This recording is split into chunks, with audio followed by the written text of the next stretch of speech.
Assalamualaikum warahmatullahi wabarakatuh. Saya Mary Stopetya. Di sini saya ingin menjelaskan tentang IP address dan subnetting.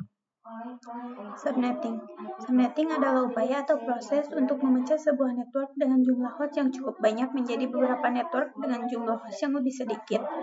Teknik subnetting membuat jaringan skala cukup luas dan tidak dibatasi oleh kelas-kelas IP kelas A, B, C yang sudah diatur. IP address kelas pool dan classless. Kelas pool adalah sistem pembagian IP yang menggunakan kelas tetap A, B, C, D, E untuk menentukan network ID dan host ID tanpa memperhatikan subnet, mask, tambahan. Classless adalah sistem yang tidak lagi terikat pada kelas IP tertentu melainkan menggunakan CIDR, classless inter-domain routing, untuk menentukan network dan host dengan prefix contoh 27, 20, dan lain-lain. Subnet mask adalah identitas atau batas wilayah dari sebuah jaringan IP. Network block subnet. Alamat IP pertama dalam subnet berfungsi menandai jaringan. Host, alamat IP yang dipakai perangkat, PC, server, dan lain-lain dalam jaringan. Broadcast, alamat terakhir dalam subnet, digunakan untuk mengirim pesan ke semua host dalam jaringan. Subnet mask 128.64.32.16.8.4.2.1. Network block subnet 256 total IP X2NN. Broadcast H-1 sama dengan B 192.16.12.90/27. Kita memiliki satu router, dua switch masing-masing terhubung ke 3 buah komputer. Jadi terdapat 2 jaringan lokal, yaitu lokal kanan dan lokal kiri. Blok subnet dapat dianalogikan seperti beberapa ruangan yang beberapa dalam sebuah gedung. Misalnya ada satu ruangan 2 dan ruangan 3 dan ruangan 4. Setiap ruangan tersebut memiliki network atau jaringan yang berbeda. Perangkat yang berada dalam satu subnet atau satu network dapat saling bertukar data dan berkomunikasi secara langsung. Namun perangkat yang berada pada subnet yang berbeda tidak dapat berkomunikasi dengan langsung karena berada di jaringan yang berbeda. Sebagai contoh, komputer pada jaringan lokal kiri langsung bertukar dengan komputer pada jaringan lokal kanan. Hal ini karena kedua beberapa pada subnet berbeda. Analogi sederhana seperti siswa yang berada dalam ruangan satu tidak dapat langsung mengetahui kegiatan belajar yang berlangsung di ruangan 2 karena masing-masing berada di ruangan yang berbeda. Untuk menghubungkan perangkat yang berada dalam subnet yang sama digunakan switch berfungsi menghubungkan beberapa perangkat dalam satu jaringan, sehingga perangkat tersebut dapat saling bertukar data. Sedangkan untuk menghubungkan 2 atau lebih jaringan yang berbeda digunakan router. Router berfungsi menghubungkan antar network yang memiliki subnet berbeda, sehingga perangkat dari jaringan yang berbeda dapat saling berkomunikasi. Jadi dapat disimpulkan bahwa switch digunakan untuk menghubungkan perangkat dalam satu subnet atau satu network, sedangkan router digunakan untuk menghubungkan beberapa subnet atau network yang berbeda. Tanpa adanya router, perangkat yang berada pada subnet yang berbeda tidak dapat berkomunikasi secara langsung. Selain router, dapat juga teknologi jaringan lainnya, seperti routing, VLAN, dan trunking yang digunakan untuk mengatur serta menghubungkan komunikasi antar jaringan. CIDR 1. Classless Inter-Domain Routing. Classless Inter-Domain Routing (CIDR) adalah metode untuk mengelompokkan dan mengklasifikasikan alamat-alamat IP tanpa mengikuti sistem kelas tradisional seperti kelas A, B, dan C. CIDR memiliki istilah yang lain, yaitu subnetting, yang memungkinkan pengelompokan alamat-alamat IP dalam subnetting yang lebih besar atau kecil dari yang biasa. Tujuannya adalah mempermudah penulisan dan pengelolaan subnet mask dengan menggunakan notatif lebih ringkas. VLSM, dua variabel length subnet mask. Sementara itu, variabel length subnet mask VLSM adalah pengembangan lebih lanjut dari konsep subnetting tradisional. Di dalam VLSM, subnetting dilakukan berdasarkan jumlah host yang dibutuhkan untuk setiap subnet, sehingga memungkinkan penggunaan subnet yang lebih efisien daripada subnetting klasik.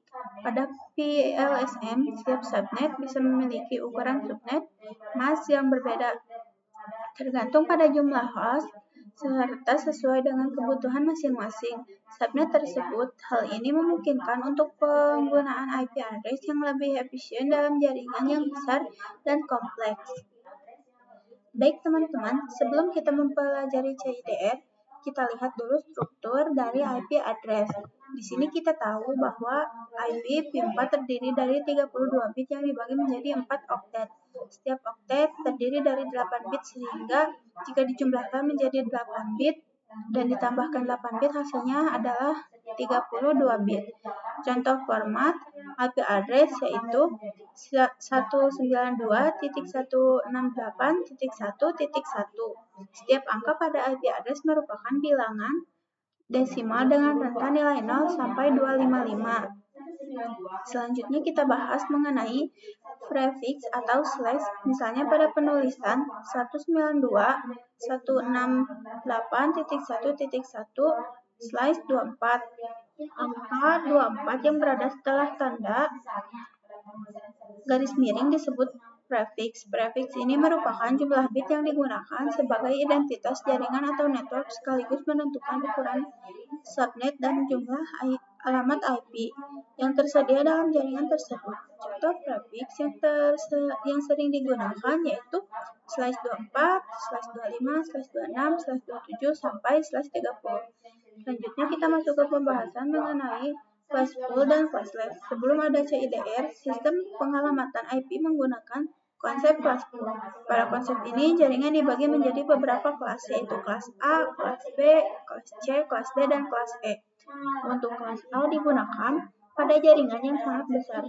Kelas B digunakan untuk jaringan berukuran menengah, kemudian kelas C digunakan untuk jaringan kecil atau local area network yang biasa kita sebut LAN. Selanjutnya, kelas D digunakan untuk multicast, sedangkan kelas E digunakan untuk keperluan eksperimen atau eksperimental. Saat ini kita berada pada kelas yang sering digunakan adalah kelas A, B, dan C, sedangkan kelas D dan kelas E sudah jarang digunakan. Selanjutnya kita masuk ke CIDR atau classless interdomain routing. CIDR merupakan konsep classless addressing, yaitu metode pengalamatan IP yang tidak lagi menggunakan pembagian berdasarkan kelas, sehingga lebih fleksibel dalam pembagian alamat IP. Konsep CIDR digunakan untuk menentukan jumlah alamat IP dalam suatu jaringan atau subnet, sehingga pembagian jaringan menjadi lebih efisien. Dengan menggunakan CIDR, administrator jaringan dapat menyesuaikan jumlah alamat IP sesuai kebutuhan. Hal ini membutuhkan penggunaan alamat IP menjadi lebih hemat dan efisien, karena tidak banyak alamat IP yang terbuang. Jadi kesimpulannya, IP address terdiri dari 32 bit yang dibagi menjadi 4 oktet. Kemudian terdapat prefix yang digunakan dalam CIDR untuk menentukan ukuran jaringan, jumlah alamat IP, serta subnet yang digunakan. Baik, kurang lebih seperti itu penjelasannya untuk materi ini. Selanjutnya kita masuk ke materi selanjutnya. Selanjutnya kita akan membahas mengenai perhitungan CIDR, teman-teman. Kita tahu bahwa CIDR merupakan singkatan dari classless interdomain routing. CIDR adalah metode yang digunakan untuk menghitung prefix atau slash, yaitu membuat bit jaringan pada sebuah IP. Nilai prefix pada CIDR berkisar dari 0 sampai 32, karena IP P4 terdiri dari 32 bit. Seperti yang sudah kita bahas sebelumnya, IP address memiliki 4 oktet, setiap oktet terdiri dari 8 bit. Contoh dari alamat IP 192.168.16.10/25. Pada contoh tersebut, angka 25 setelah tanda garis miring merupakan prefiks yang akan dihitung menggunakan metode CIDR. Rumus dasar CIDR khususnya pada kelas C yang paling sering digunakan yaitu /25 memiliki nilai subnet 128, /26 memiliki nilai subnet 64, /27 memiliki nilai subnet 32, dan seterusnya, sesuai tabel yang tersedia. Sebagai contoh, jika menggunakan prefiks /25, maka nilai subnetnya adalah 128 karena prefiks /25 berarti 24 bit pertama sudah terisi penuh, sehingga 3 oktet pertama bernilai 255.255.255, sedangkan oktet terakhir bernilai 128, sehingga subnet mask yang dihasilkan adalah 255.255.255.128. Jika kita hubungkan dengan pembagian kelas IP, maka kelas A memiliki subnet mask 255.0.0.0 atau /8. Kelas B memiliki subnet mask 255.255.0.0 atau /16. Kelas C memiliki subnet mask 255.255.255.0 atau /24. Karena contoh yang kita gunakan memiliki prefiks /25, berarti prefiks tersebut merupakan pengembangan dari kelas C, yaitu setelah 24 ditambah 1 bit lagi untuk kebutuhan subnetting. Selanjutnya kita bahas perbedaan antara CIDR dan VLSM. CIDR berfokus pada perhitungan prefiks atau ukuran subnet berdasarkan jumlah bit jaringan. Sedangkan VLSM atau variable length subnet mask digunakan untuk melakukan perhitungan yang lebih rinci, seperti menentukan network address, host address, broadcast address, serta jumlah host yang dapat digunakan pada setiap subnet. Jadi dapat disimpulkan bahwa CIDR digunakan untuk menentukan ukuran subnet melalui prefiks, misalnya /25, /26, /27, dan seterusnya. Sebagai contoh, pada alamat IP 192.168.16.10/25, subnet mask yang digunakan adalah 255.255.255.128 dengan ukuran log subnet sebesar 128. Sementara itu, untuk perhitungan yang lebih detail mengenai network address, host address, broadcast address, dan jumlah host, perhitungan dilakukan menggunakan metode VLSM. Baik, kurang lebih seperti itu penjelasan mengenai CIDR. Selanjutnya kita akan melihat tabel subnet yang sudah kita sediakan. Dan di sini juga ada subnet mask dan subnet mask yang kedua. Oke teman-teman, selanjutnya kita masuk ke bagian simulasi. Pada simulasi ini kita akan melakukan konfigurasi beberapa komputer menggunakan IP address, baik dalam jaringan yang sama maupun jaringan yang berbeda, supaya kita bisa memahami cara kerja subnet.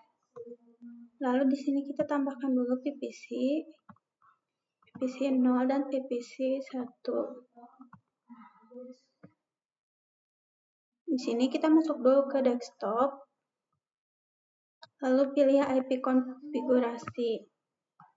Di sini kita tulis 192.16.12.2. Lalu di sini kita ubah nolnya menjadi 224. Lalu di sini kita juga masuk ke PC 1.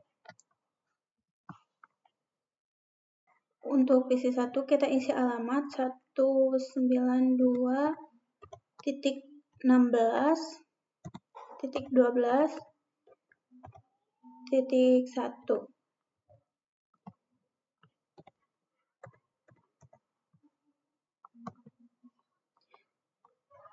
Setelah konfigurasi selesai, di sini kita hubungkan konfigurasinya menggunakan kabel yang sesuai.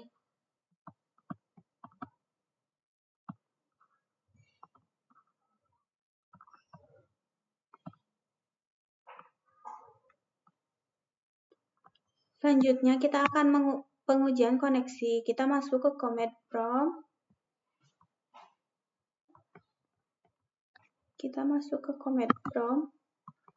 Lalu kita tulis salah satu PC. ping 192.16.12.2.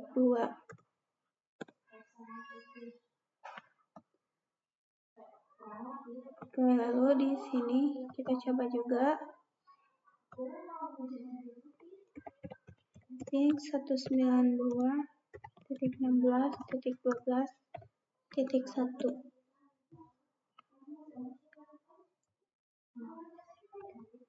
Nah, dari hasil tersebut kita bisa melihat apakah kedua perangkat tersebut sudah berhasil saling terhubung atau belum. Lalu di sini kita tambahkan lagi satu PC dan satu switch.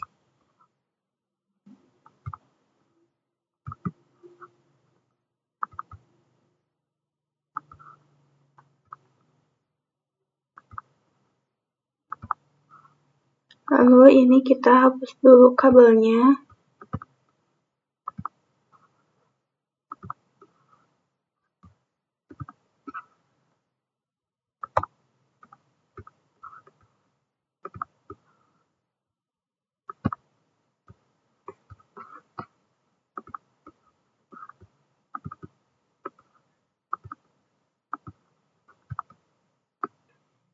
Di sini saya ingin menjelaskan dulu sedikit fungsi dari switch.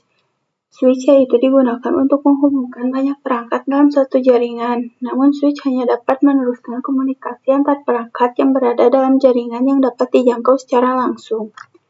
Jika perangkat pada subnet yang berbeda, maka diperlukan router untuk menghubungkan kedua subnet tersebut. Di sini kita akan menambahkan dulu kabel yang sesuai.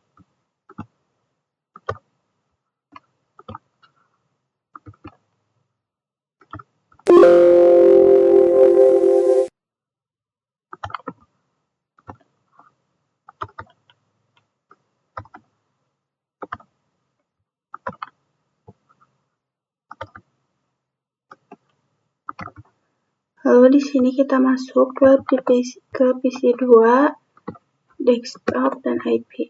Di sini kita tulis 192.16.12.3 dan subnet masknya 224. Lalu di sini kita coba ping dari PC2 ke PC1 dan PC0. Kita masuk ke command. Di sini kita coba ping ke ping PC0 dan PC1. Di sini kita tulis ping 192.16.12.2. Dan di sini sudah bisa.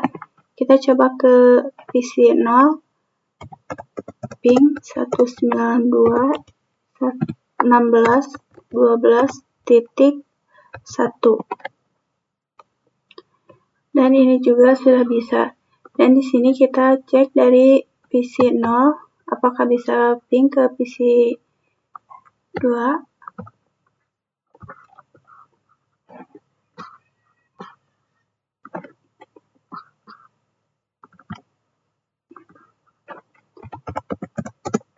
Ping 192.16.12.3.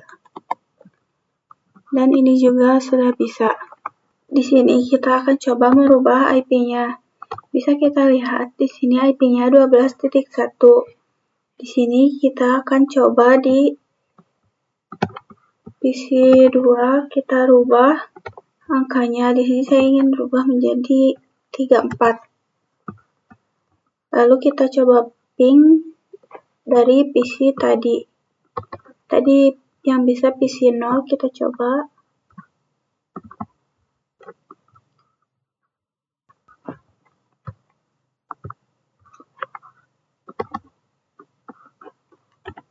Ping 192.16.12.34. Nah, di sini sudah tidak bisa lagi karena nomornya berbeda.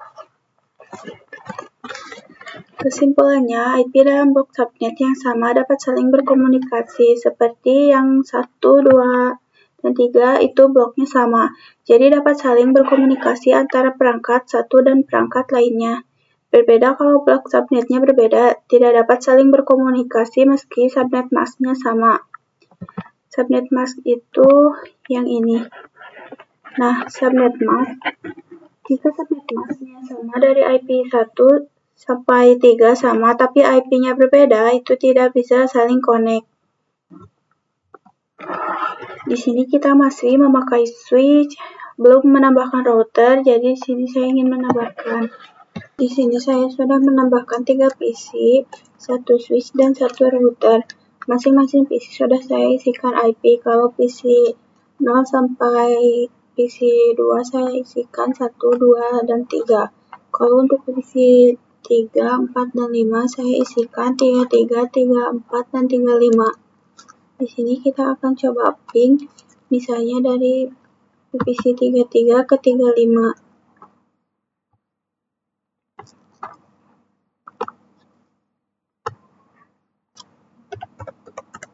Ping 192.16.12.35. Lalu kita coba ke salah satu ping yang berbeda. Di sini kita coba ping 192.16.12.1.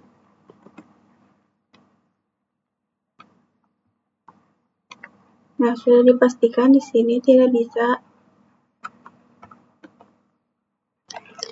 Lalu di sini kita langsung buka saja router. Di sini kita akan langsung konfigurasi. Di sini kita pilih ether 0/1. Lalu kita tulis interface GI0/0/0.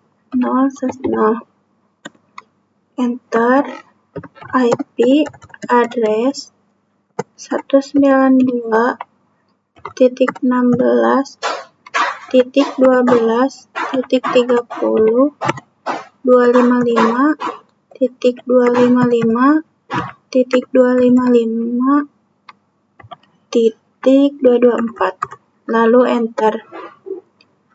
Lalu lagi interface GI0/0/1.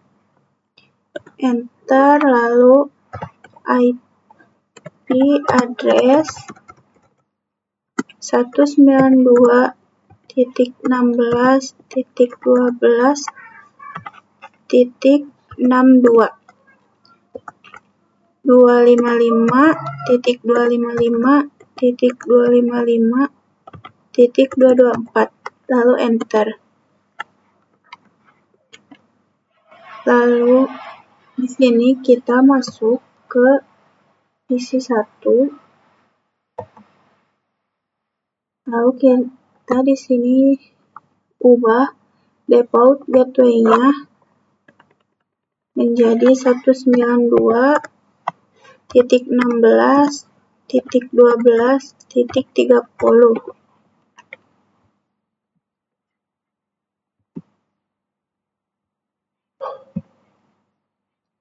Kita ubah juga di sini 192.16.12.30.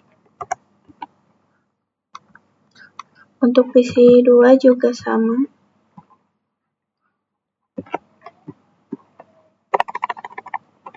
(192.16.12.30).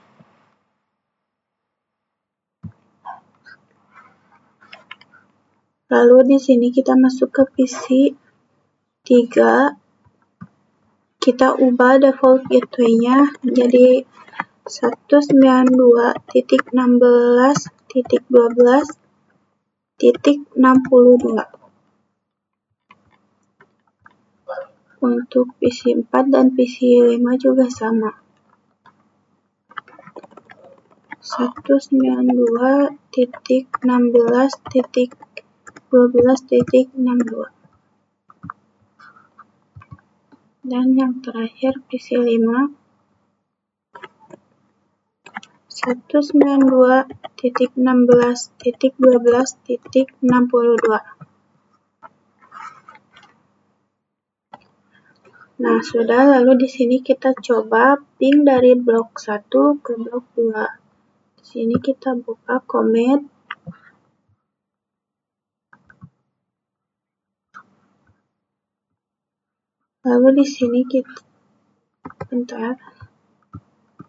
Lalu di sini kita tulis ping 192.16.12.33. Kita tunggu. Nah, untuk awal di sini memang timeout.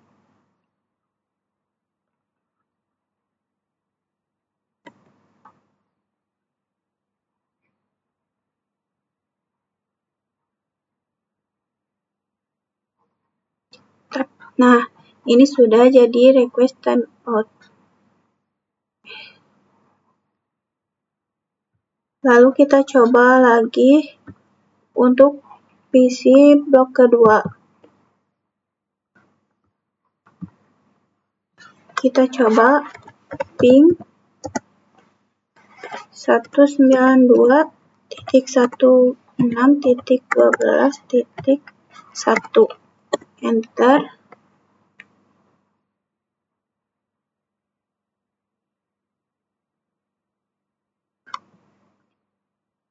Nah, di sini sudah ya teman-teman.